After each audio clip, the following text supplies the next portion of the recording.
এবং 150 ভোট পেয়ে শরণখোলা থানা বিএনপির সভাপতি হিসেবে নির্বাচিত হয়েছেন মোহাম্মদ আনোয়ার হোসেন পঞ্চায়েত।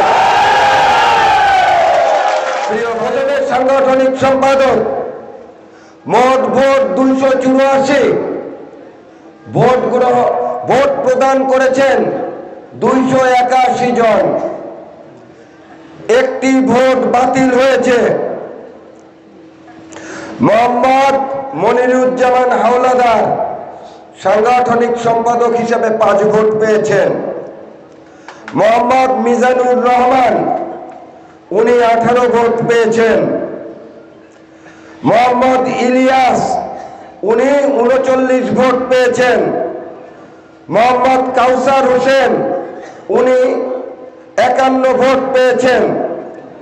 মোহাম্মদ শহীদুল ইসলাম লিটন উনি 46 ভোট পেয়েছেন। জনাব মধু তালুকদার উনি 66 ভোট পেয়েছেন। এবং আপনারা জানেন বিএনপির গঠনতন্ত্র অনুযায়ী প্রত্যেকটি থানা কমিটিতে 2 জন সাংগঠনিক সম্পাদক থাকেন। দ্বিতীয় সাংগঠনিক সম্পাদক হিসাবে 125 ভোট পেয়ে শামীম আহমেদ বিজয় লাভ করেছেন এবং 165 ভোট পেয়ে প্রথম সাংগঠনিক সম্পাদক হিসেবে মোহাম্মদ মহিউদ্দিন হাওলাদার বাদল বিজয় লাভ করেছেন। ফাইলে রাখুন। সাধারণ সম্পাদক, মোট ভোট 284। 281 জন ভোট প্রদান করেছেন। সাংগঠনিক সম্পাদকের ক্ষেত্রে 4টি ভোট বাতিল করা হয়েছে। দুঃখিত, সাধারণ সম্পাদক হিসেবে সাধারণ সম্পাদকের 4টি ভোট বাতিল হয়েছে। মোহাম্মদ নাজমুল হাসান শিমুল উনি 0 ভোট পেয়েছেন। মোহাম্মদ আব্দুল কালাম আজাদ কালাম ফরেস্টার সাহেব উনি 1 ভোট পেয়েছেন। আব্দুস সবুর আকন উনি 4 ভোট পেয়েছেন।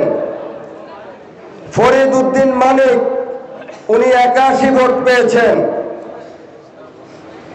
জনাব মোহাম্মদ মোল্লা ইসাক আলী উনি পেয়েছেন 82 ভোট এবং 109 ভোট পেয়ে মোহাম্মদ বিল্লাল হোসেন মিলন সাধারণ সম্পাদক হিসাবে বিজয় লাভ করেছেন।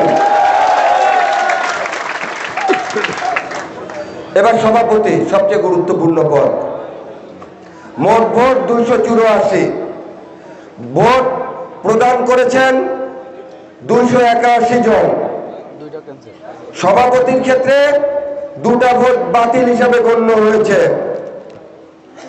মোহাম্মদ মুস্তফা কামাল উনি 0 ভোট পেয়েছেন। আঞ্জুমানারা বেগম উনি 129 ভোট পেয়েছেন এবং 150 ভোট পেয়ে শরণখোলা থানা বিএনপির সভাপতি হিসেবে নির্বাচিত হয়েছেন মোহাম্মদ আনোয়ার হোসেন পঞ্চায়েত। প্রিয় ভাই ও বোনেরা, আজকের দ্বিবার্ষিক কাউন্সিল অধিবেশন